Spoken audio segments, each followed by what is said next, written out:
Chapter 11. Working Together. Karnak focused on the road ahead, not only for safety but also in an attempt to not think about what was happening to Angelique. He had understood from a young age just how strong a person she was, mentally and physically. Memories of Angelique showing him the latest move she had learned from the family friend, old Jerry, flashed through his mind. The majority of those thoughts consisted of Angelique ending the new moves by throwing him to the ground. At the time, Karnak never thought she would have become the successful person she had.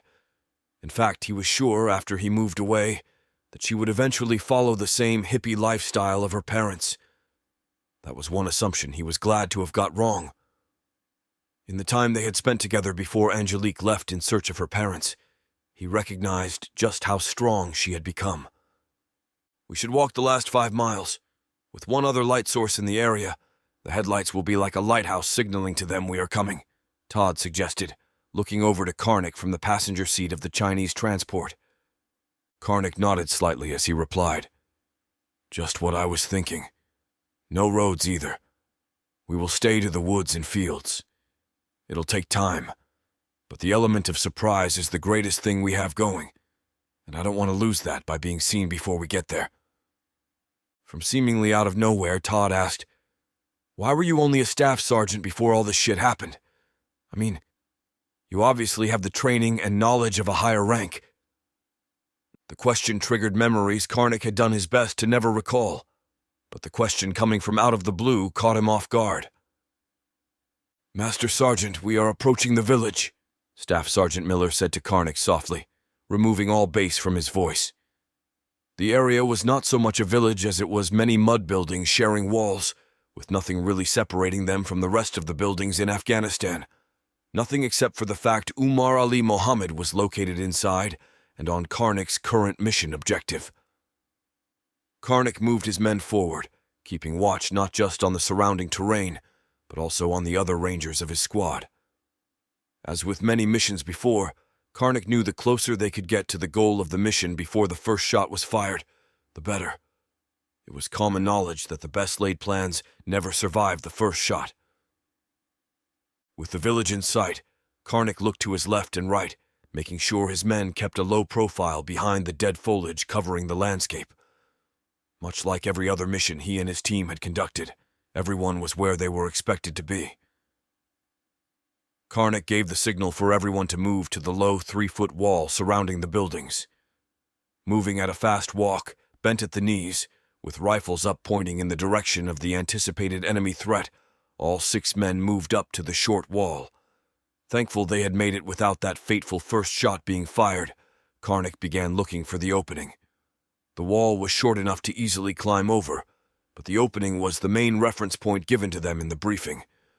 Karnak was beginning to see the next most common issue of a mission: bad intelligence. Looking to his left, he saw the men signal back negative on openings, and to his right, Karnak received the same negative signals. Now came the part that often turned a mission bad, making the call to move forward or return to base. For Karnak, there was no debate what to do.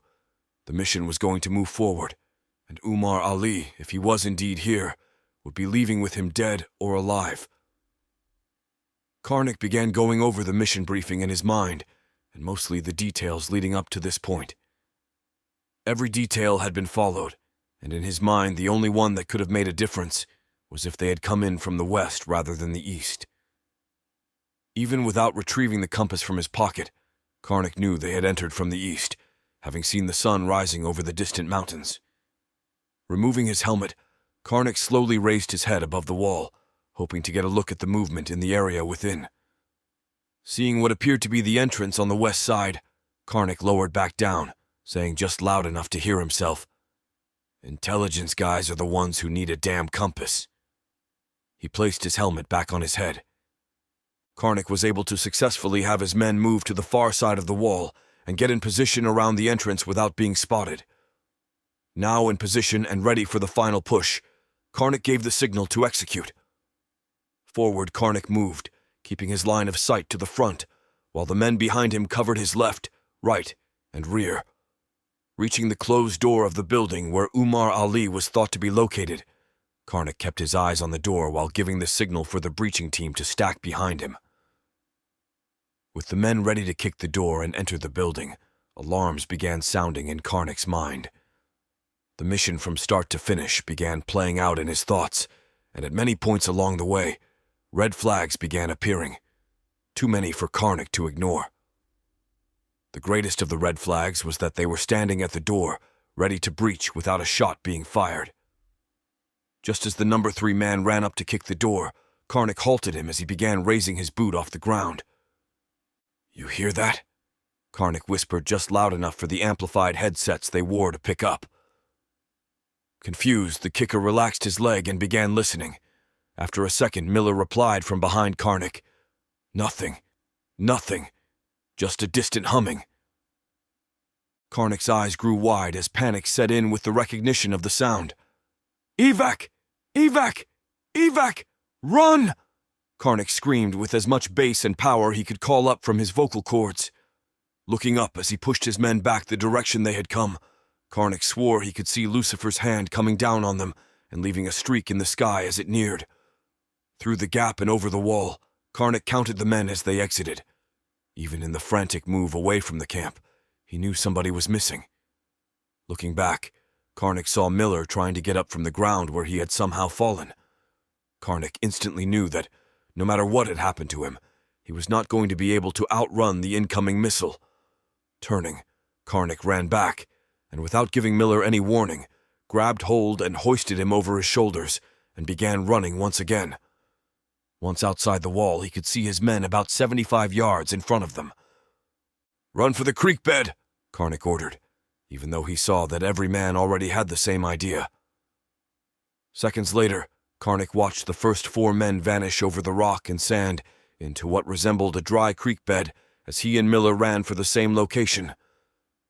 With Miller stretched over his shoulders, Karnak pushed his muscles to work harder, and after just 2 more steps, time ran out. From where his men had just vanished, Karnak saw a bright light, and then only darkness as the blast threw him and Miller back. But before the 2 men landed, another blast from the village propelled the 2 forward once more, treating them much like rag dolls in a high-speed washer. Unaware of how much time had passed, Karnak began to slowly open his eyes and call out for Miller. Receiving no response, he tried to stand only to find he was in much worse shape than he thought. The energy had quickly left.